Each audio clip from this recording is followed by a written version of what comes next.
Hello, I'm Kevin Hayes, the Story Man, and this is the Nightly Bedtime Story Podcast, where you can have a bedtime story every night.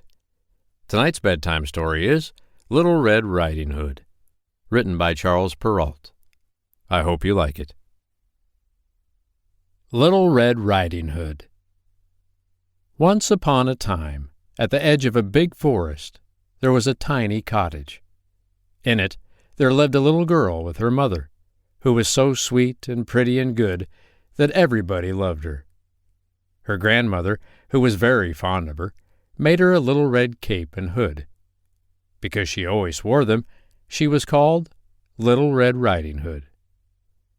One day, Little Red Riding Hood's mother told her to take a basket with some butter and eggs and fresh-baked cake to her grandmother, who was ill. The little girl, who always loved seeing her grandmother, ran at once to fetch her red cape, and, taking her basket, set out on her journey. On her way, she met a wolf, who wished very much to eat her up, but who dared not to do so, because some woodcutters were working close by. So he only said, "Good morning, Little Red Riding Hood. Where are you off to so early?"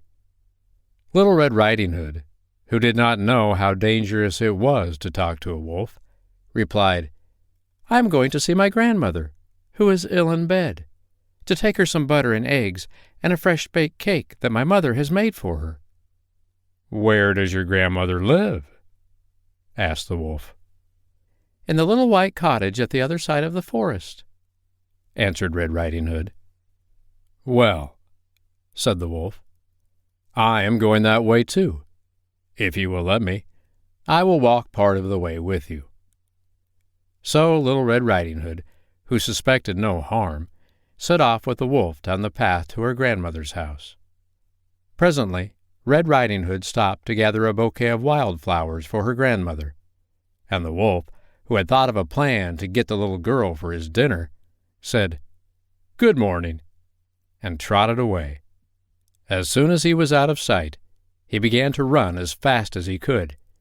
In a short time he reached the grandmother's cottage and knocked at the door. "Who is there?" asked the grandmother, as she lay in bed.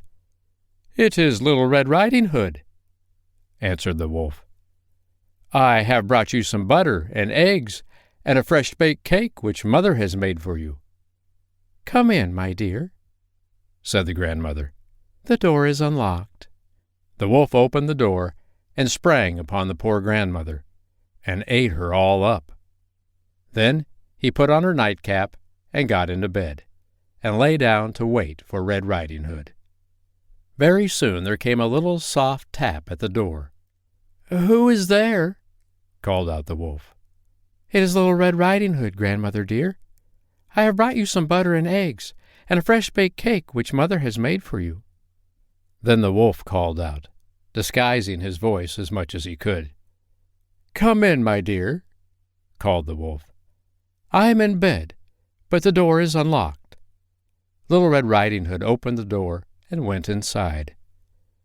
"Good morning, dear grandmother," she said. "How are you feeling today?" "Very bad indeed, my dear," answered the wolf, trying to hide himself under the bedclothes. "How strange and hoarse your voice sounds, grandmother," said Little Red Riding Hood.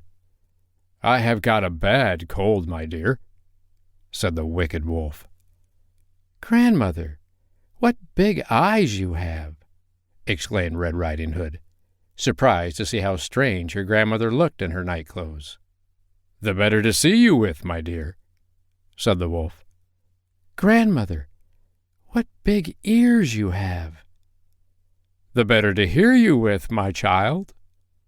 "Grandmother, what very long arms you have." "The better to hug you with, my dear." "But, grandmother, what great big teeth you have," said Red Riding Hood, who was beginning to get frightened. "The better to eat you with," roared the wolf, suddenly jumping out of bed. He grabbed hold of poor Little Red Riding Hood and was just about to eat her up when there was a great noise outside, and the door burst open, and in rushed the woodcutters, who had seen the wolf talking to the little girl in the forest, and came to see what mischief he was up to. They killed the wicked wolf, and so Little Red Riding Hood was saved, and ran home to tell her mother all about her terrible adventure. The end. I hope you liked tonight's bedtime story, Little Red Riding Hood, written by Charles Perrault. Don't forget to subscribe to the podcast so you can listen to a free bedtime story every night. I'm Kevin Hayes, the Story Man. I'll be here tomorrow night to read you another bedtime story. But for tonight, good night.